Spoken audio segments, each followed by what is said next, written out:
আমরা এই ভাঙ্গা চূড়ার শিক্ষা ব্যবস্থা রাখবো না। এখানে প্রথম ফোকাস আমাদের, ফার্স্ট অ্যাটেনশন। আমার মেরুদণ্ড নাই তো আমি দাঁড়াবো কিভাবে, আমি বসবো কিভাবে? মেরুদণ্ড ছাড়া তো শুইতেই পারবো না, আমি তো একটা ফুটবল হয়ে যাব।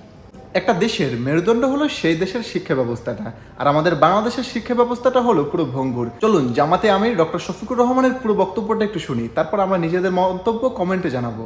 প্রথমে মেরুদণ্ডেই চিকিৎসার জন্য হাত দিতে হবে। এখন কেউ যেন আবার অপপ্রচার না করে যে উন্নয়নের শিক্ষা বাদ দিয়ে এখন শুধু হাদিস কোরআনের শিক্ষা দেওয়া হবে। আরে ভাই, হাদিস কোরআনের ভিতরেই তো সব উন্নয়ন আছে, এবং এটাকে সাপোর্ট করতে গিয়ে দুনিয়ার যত উন্নয়নের শিক্ষা সব ইনকর্পোরেট করা হবে ইনশাল্লাহ। আমরা শুধু যে শিক্ষা মানুষের মধ্যে অনৈতিকতা সৃষ্টি করে, মানুষকে করাপ্ট বানায়, মানুষকে একটা ইতর প্রাণী বানায়, আমরা ওই শিক্ষা দেব না।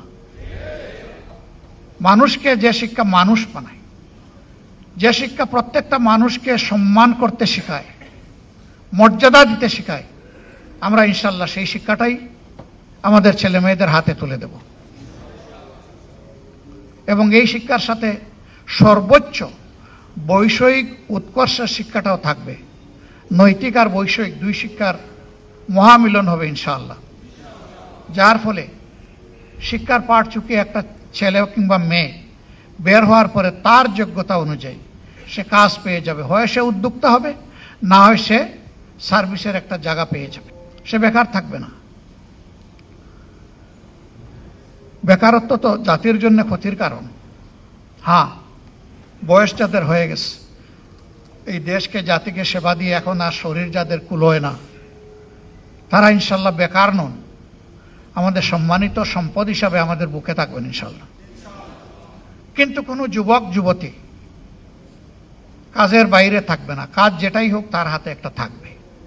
হয় সে উদ্যোক্তা, না হয় সে চাকরিজীবী, একটা কিছু হবে ইনশাল্লাহ। 2 নম্বর হচ্ছে, শুধু ডিগ্রির ভিত্তিতে এই কল্যাণ রাষ্ট্রে কারো মর্যাদা নির্ণয় হবে না, তার মর্যাদা নির্ণয় হবে তার কাজের ভিত্তিতে। আমরা জামায়াত ইসলামের কাছে এই প্রত্যাশাটা করি, তারা যেন তাদের নিজ দায়িত্বে বাংলাদেশের শিক্ষা ব্যবস্থাটা সুন্দর করে দেয়, সঠিক করে দেয়, মানুষকে যেন ভালোর দিকে নিয়ে আসে। ডক্টর শফিকুর রহমানের এই কথাগুলো কার কার কাছে সঠিক মনে হয়, কার কার কাছে বিশ্বাসযোগ্য মনে হয়, কমেন্টে জানাতে ভুলবেন না। এবং ভিডিওটি ভালো লাগলে অবশ্যই আমার চ্যানেলটি ফলো বা সাবস্ক্রাইব করে দেবেন। সকলে ভালো থাকবেন, সুস্থ থাকবেন। আসসালামু আলাইকুম।